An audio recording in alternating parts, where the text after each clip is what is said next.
¿Qué tal? Buenas tardes y bienvenidos a todos a otro episodio de ¿Qué pedo con los gringos?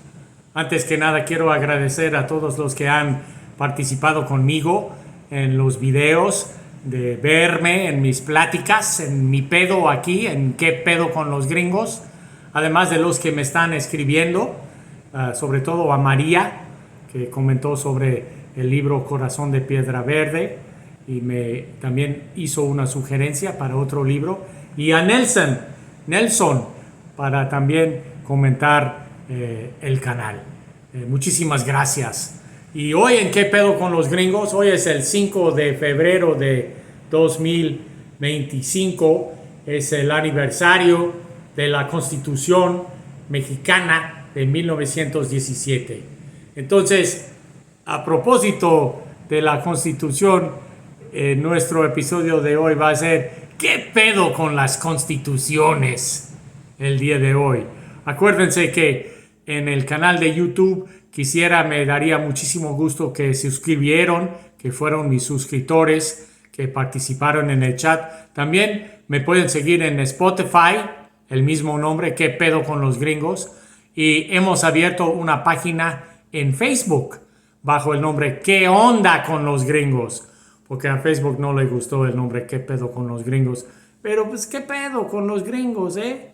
Así que el día de hoy vamos a hablar de las constituciones. Ahora es cuando. Para iniciar vamos a hablar un poco de la constitución como concepto histórico. Los británicos tienen un concepto de su constitución como constitución no escrita, que existe en varios documentos. El primero fecha de 1215 con la Magna Carta de Inglaterra, que firmó el rey Juan, el King John, en un campo de batalla, dando derechos a los nobles, a los señores ingleses como ingleses, en vez de el rey, casi como si fueran ciudadanos. Ahora bien, la primera constitución en el mundo occidental corresponde a los Estados Unidos, y esa constitución fue después de la guerra de independencia con Inglaterra. Ahí Inglaterra sigue su marcha hacia la independencia, ¿no? Y Estados Unidos, justo después de la guerra con Inglaterra, la guerra de su independencia, tuvo un fracaso tratando de implementar un documento, una ley escrita que se llama los Artículos de Confederación. Esos artículos fueron un fracaso porque no dieron ningún poder, ninguna autoridad al gobierno federal, al nuevo gobierno sobre los 13 estados originales. Y pocos años después tuvieron que juntarse otra vez en la ciudad de Filadelfia y escribieron la Constitución. Y esta Constitución tiene 7 artículos, nada más, 7. Y los 7 artículos, el primero establece la legislatura, el segundo establece la presidencia o el ejecutivo, el tercero establece las cortes o la parte judicial, la cuarta establece relaciones entre los estados y el gobierno federal, la quinta es el proceso de cambiar la Constitución, el sexto es la supremacía de la Constitución sobre todos los estados, y el séptimo es el proceso de ratificar ese mismo documento, la Constitución de los Estados Unidos. Y el propósito de la Constitución de Estados Unidos era para limitar el poder del gobierno en la vida de los individuos, de los ciudadanos. Qué interesante, ¿no? Eso es el propósito. Y en total, la Constitución norteamericana tiene 27 enmiendas. Y las primeras 10 fueron adjuntas a la misma Constitución. Así que ya en más de 200 años, la Constitución norteamericana efectivamente ha sido enmendada 17 veces. Muy pocas, se me hace, a lo largo de más de 200 años. Ahora, con tal de prepararme para qué pedo con los gringos, qué pedo con las constituciones el día de hoy, hice un poco de investigación sobre la Constitución mexicana, que se celebra su aniversario 108 el día de hoy, 5 de febrero. Veo que es una constitución mucho más extensa que la constitución norteamericana. Por ejemplo, la mexicana tiene 393 páginas, son alrededor de 130 artículos y hay definiciones y establecer todos los derechos. Es un documento que intenta establecer derechos. Ahora, establecer derechos no es fácil, porque eso puede ser sujeto a un cambio histórico, ¿no? Los derechos pueden ir cambiando, o sea, no es algo fijo en el tiempo, ¿no? Y hemos tenido cambios y México tiene mucho más enmiendas o transitorios que el documento análogo de los Estados Unidos. Así que como gringo chilango, y yo sé, el artículo que más conozco en la Constitución mexicana es el artículo 33. Cuando yo vivía en México, se bromeaban conmigo los amigos cuando empezábamos a hablar de política, historia y eso. Y si llegaba yo cerca a una opinión que no reflejaba mi amor profundo por México, me decían, oye, te vamos a aplicar el artículo 33. ¡Pa' afuera! Y siempre fue una broma entre los cuates, así. Ahora bien, hemos hablado de la Constitución inglesa, la americana y la mexicana a grandes rasgos, pero es importante nombrar también la Constitución francesa, porque la Constitución francesa fue escrita después de la Revolución Francesa, poco después de la independencia de Estados Unidos, y ahí los franceses, la primera cosa que hizo en su constitución era eliminar el feudalismo. ¿Qué es el feudalismo? Es el sistema monárquico de gobernanza, ¿no? El Guillermo, el conquistador de Francia, invadió a Inglaterra en el año 1066 y esa forma de gobierno se extendió por toda Europa, ¿no? Hasta Rusia tenía esa forma, con el zar, que era un monarca también. Así que ese sistema, si contamos los años desde 1066 a 1789, con la Revolución Francesa, estamos hablando de 7 siglos que el feudalismo, el rey, los señores, los vasallos, los peones, ¿sí? Vivían de cierto modo con orden. Y obviamente la Iglesia Católica tuvo mucho que ver en sostener ese sistema. Ahora, en la época francesa de la Revolución hubo un periodo de terror que le dicen cuando empezaban a usar la guillotina y mataron miles de personas que no eran lo suficientemente revolucionarios, ¿sí? Ese periodo de terror acabó con el ascenso de Napoleón al poder en Francia. Y Napoleón quería extender la democracia por toda Europa. Invadió muchos lados. Se puede atribuir el concepto de nacionalidad a Napoleón por invadir diferentes principados alrededor de Europa. Italia, Alemania, los conceptos de Italia, Alemania llegaron mucho después que el concepto de Francia. Yo hablo del concepto como la idea de ser francés, la idea de ser gringo, la idea de ser mexicano. Así que en la época, en la post-revolución de Francia, ser demócrata, apoyar la elección, como Napoleón fue elegido emperador, elegir a una persona y no pasar en la familia como el sistema feudal hacía, eso era algo revolucionario.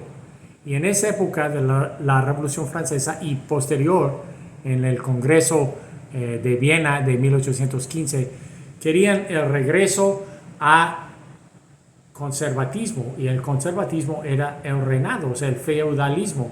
Entonces, en principios del siglo XIX, ser conservador era apoyar al trono, y ser revolucionario era ser democrático, de querer el proceso democrático de las elecciones y esas cosas. Así que es muy interesante estos conceptos, porque tenemos que, a fin y al cabo, poder entender qué es una constitución. Una constitución es la ley suprema de un país, ¿no? Si hay un autócrata, entonces esa persona es la ley, ¿no? En épocas de Luis XIV, principios del siglo XVIII,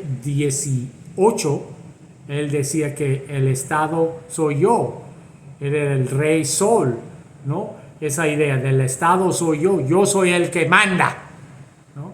Con la concepción de la democracia, el que manda no es permanente, el que manda puede tener poder un tiempo, pero en el concepto norteamericano de la Constitución, ese poder está dividido entre la legislatura, el ejecutivo y la corte. Creo que México tiene ese concepto también en su Constitución de 1917.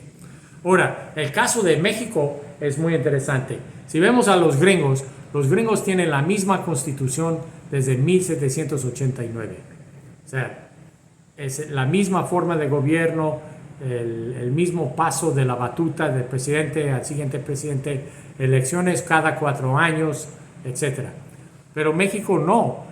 Después de la independencia de México y de España, efectivamente en 1821, bien sabemos que el grito fue en 1810, el 15 de septiembre, con Miguel Hidalgo. México logró su independencia una década después. Igual Estados Unidos tardó varios años peleando contra los ingleses para lograr su independencia. Bueno, ¿a qué voy con eso de México? En 1821 México tuvo un emperador, Agustín Iturbide, y posteriormente el primer presidente electo fue Guadalupe Victoria en 1824. Pero a partir de ahí, de 1824 en adelante, México tuvo una serie de presidentes, si no me equivoco, en 54 años tuvieron 55 presidentes hasta llegar a la presidencia de Porfirio Díaz. O sea, estoy brincando episodios muy importantes, pero el punto es, México tuvo un lapso de 50 años como que decidiendo qué tipo de gobierno iba a ser el efectivo. Hay que decir que la historia mexicana con el Imperio Español, el virreinato de la Nueva España, era un sistema efectivamente feudal, con los peninsulares arriba, criollos, mestizos, indígenas, negros, en su sistema de castas. Y eso se arraiga fuertemente, porque eran 300 años así. Entonces no iba a ser fácil cambiar de noche a la mañana, de cambiar todo el sistema.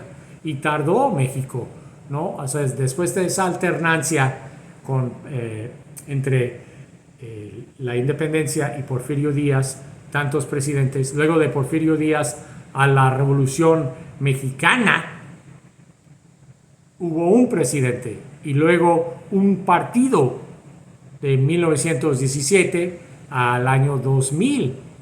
Y hoy día estamos viviendo en México en las alternancias, primero el PAN, luego el PRI, luego el PAN y ahora Morena, ¿no? Ya van 2 sexenios de Morena.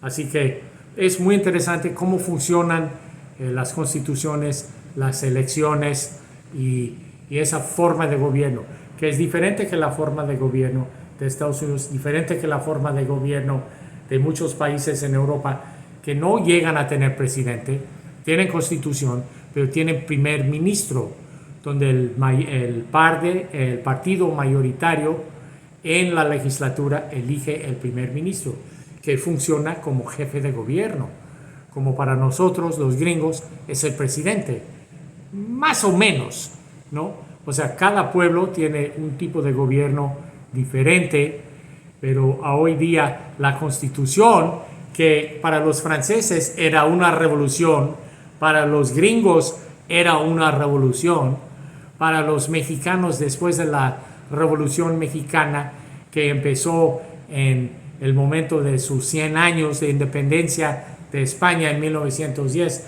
Era algo revolucionario. Entonces, si hablamos de qué es un liberal, un liberal para el siglo XIX era alguien que apoyaba la Constitución. Una persona, era una idea nueva, liberal. Y luego entró la idea de la revolución, ¿sí? La revolución, hablamos de la Revolución Francesa, la revolución, en Estados Unidos también se habla de la Guerra de Independencia como una revolución, y la Revolución Mexicana tal como la americana, la francesa, como revoluciones. Es algo muy interesante el concepto de la revolución, qué es ser liberal, qué es ser conservador, qué es ser liberal. Un profesor mío hace muchos años en una clase de ciencias políticas nos contó que el revolucionario está destinado a fracasar. ¿Y por qué? Porque lo que él quiere, sus ideales, sus motivaciones, cuando ya se cumplan, se quiere conservar. Entonces, lo que es revolucionario llega a querer ser conservar. Entonces, el revolucionario, tarde o temprano, será conservador, ¿no? O sea, puede haber una revolución constante, o sea, hacer cambios revolucionarios todo el tiempo, estar tratando de mejorar la condición humana todo el tiempo y por medio del gobierno. Son preguntas hoy día que son todavía muy importantes. ¿Qué es el papel del gobierno en la vida de uno? ¿Qué es ser políticamente liberal hoy día? ¿Qué es ser hoy día políticamente conservador? ¿Y qué es ser revolucionario? En México quieren una revolución. En Estados Unidos queremos una revolución. Queremos tirar todo a la basura y empezar de cero.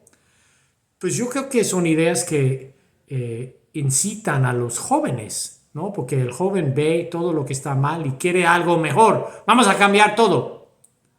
Pero luego uno con hijos, con casa, con familia, dice, no, pues yo quiero guardar lo que tengo, no quiero perder. He trabajado, hemos cambiado y queremos guardar lo que tenemos.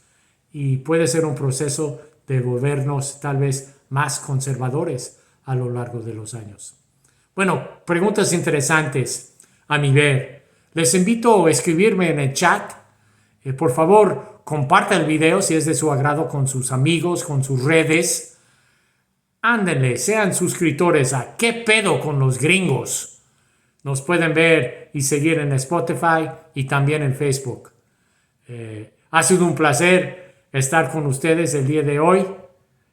Me dio mucho gusto. Espero sus comentarios y poder escribir y dialogar con ustedes de esa manera. Felicidades por el 5 de febrero, el día de hoy, en conmemoración de la Constitución mexicana. Y hasta luego.